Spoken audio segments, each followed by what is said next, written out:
Baru-baru ini, gua lihat video yang lagi rame banget dan gak masuk sama logika gua sih cuy kayaknya. Yaitu tentang dua warga yang ditangkap karena menggali emas di tanah miliknya sendiri. Kedua pelaku kini menjalani pemeriksaan lanjutan untuk memastikan ada tidaknya pihak lain yang terlibat. Berdasarkan pasal yang disangkakan, mereka terancam hukuman penjara hingga 5 tahun dan denda mencapai 100 miliar rupiah. Namun, kebijakan ini justru menimbulkan pertanyaan, mengapa ketegasan seperti ini hanya berlaku bagi rakyat kecil? Gali emas di lahan sendiri, dua warga terancam 5 tahun penjara dan denda 100 M. Ada dua orang ngegali tanah pribadi dan ternyata banyak emasnya di dalam situ. Nah, Kapolres Sukabumi bilang kalau itu termasuk penambangan ilegal. Makanya para pelaku kena UU nomor 3 tahun 2020. Bisa kena hukuman maksimal 5 tahun penjara dan denda 100 miliar. Pas lihat video itu tuh gue langsung kayak, lah bentar. Jadi sekarang gali tanah sendiri aja bisa dipenjara gitu. Jujur sebenarnya gue bingung sih ya. Masa iya mencangkul di halaman rumah bisa berubah status jadi penambang ilegal? Jadi tolong nih ya buat lu semua, kasih tahu emak bapak lu di rumah. Besok-besok kalau mau nanam singkong itu pastikan punya izin dulu sama Kementerian ISDM. Kalian udah tahu kan siapa Pak Menteri terhormatnya? Yang kemarin-kemarin tuh lagi rame oplos BBM pakai etanol. Siapa tahu kan nantinya ketemu biji emas langsung masuk berita lagi. Dua warga di Sukabumi ini ditangkap gara-gara gali tanah di lahannya sendiri. Alasannya melakukan kegiatan penambangan emas tanpa izin. Tapi yang bikin ngakak sih, mereka bukan ngerusak gunung, bukan buka tambang besar, cuman gali tanah pakai alat seadanya di lahan mereka sendiri. Lah, terus yang di gunung sana, yang bawa alat berat, yang punya izin, terbatas tapi luasnya kayak satu kabupaten, itu apa kabar? Oh iya, mereka bukan rakyat kecil sih ya. Ternyata mereka investor, jadi harusnya aman sih cuy. Di Indonesia, tanah yang kalian beli itu cuma ilusi kepemilikan. Kita bisa punya sertifikat, bisa bayar pajak tiap tahun, tapi jangan berani penasaran sama isi perut tanah lo sendiri. Karena begitu kalian gali terlalu dalam, tiba-tiba yang keluar bukan emas tapi pasal pidana.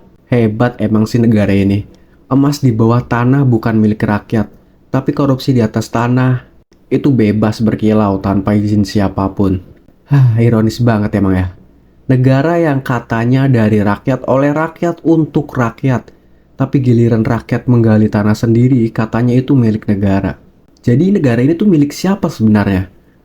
Karena dari semua berita cuman satu yang jelas. Kalau yang kaya ngeruk sumber daya disebut investasi.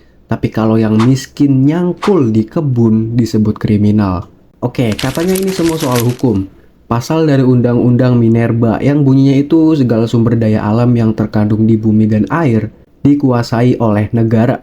Kedengarannya indah sih, dikuasai oleh negara. Tapi anehnya tiap kali rakyat kecil ngambil sedikit dari tanahnya sendiri, yang datang bukan negara tapi malah polisi.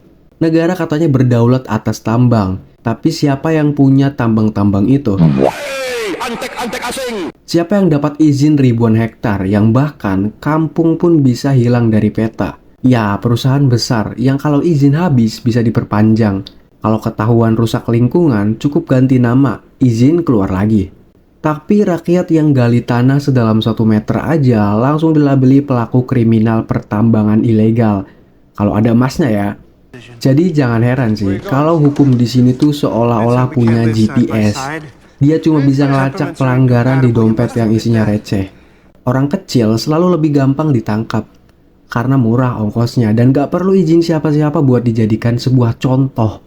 Kalau emas di bawah tanah rakyat dianggap milik negara, berarti kita ini hidup di atas sesuatu yang bukan punya kita. Walaupun secara resmi kita punya sertifikatnya. Kita bayar pajak tanah, kita rawat lahannya, tapi ternyata isi di dalamnya punya orang lain. Minimal kalau lu jualan bakso tanpa izin, paling-paling kena Satpol PP gitu. Tapi kalau lu gali tanah sendiri tanpa izin, bisa terjerat pasal, di penjara dan ditenda 100 miliar rupiah. 100 miliar cuy.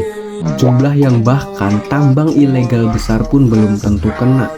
Waduh ya. Yang gali tanah sendiri ditangkap, tapi yang gali dana bansos malah dapat promosi jabatan gua mah. Jadi pelajaran hari ini sederhana. Jangan terlalu jujur kalau hidup di atas emas. Karena di sini kejujuran cuma dihargai kalau nggak menghasilkan apa-apa. Dan yang paling ironis, dua warga ini nggak nyari kaya, mereka cuma penasaran. Pengen tahu gitu, apakah tanah mereka memang mengandung emas. Tapi karena penasaran itu, mereka malah kehilangan segalanya, termasuk rasa percaya bahwa hukum itu adil. Dua warga itu sekarang berstatus tersangka. Mereka nggak lari, nggak ngelawan, cuman bengong gitu. Karena yang mereka gali bukan tambang, tapi nasib mereka sendiri. Mereka nggak tahu kalau sekop kecil di tangan mereka bisa dianggap senjata kriminal. Mereka kira selama itu tanah mereka, jadi ya secara logika mereka bebas gitu. Tapi di Wakanda ini, kata bebas cuman berlaku buat orang yang punya izin atau punya temen yang bisa ngurus izinnya, atau bahasanya orang dalam lah ya. Kalau rakyat nyangkul itu merusak lingkungan, tapi kalau tambang besar buka lahan ratusan hektar itu disebut kontribusi terhadap ekonomi nasional. Damn bro. Jadi mungkin memang benar sih, keadilan di negeri ini bukan buta, dia cuman pilih-pilih siapa yang mau dilihat. Dulu kita diajarin tanah air itu warisan leluhur, tapi ternyata yang diwariskan cuma surat kepemilikan di atas kertas, bukan hak untuk menggali apa yang ada di bawahnya. Kalau leluhur kita dulu nggali tanah, dia disangka pahlawan. Tapi kalau kita yang gali sekarang, siap-siap disangka maling emas negara. Dan yang paling sedih, mereka bukan penjahat. Mereka cuman orang yang masih percaya kalau kerja keras bisa bikin hidup lebih baik. Jadi, kalau lu punya tanah sendiri, jangan terlalu penasaran sama isi perutnya. Karena di negeri ini, menggali tanah bisa bikin kamu masuk penjara. Tapi menggali uang rakyat bisa bikin kamu naik jabatan. Ya, dan welcome to Wakanda, tempat dimana tanahmu bukan milikmu, tapi salahmu kalau menggali.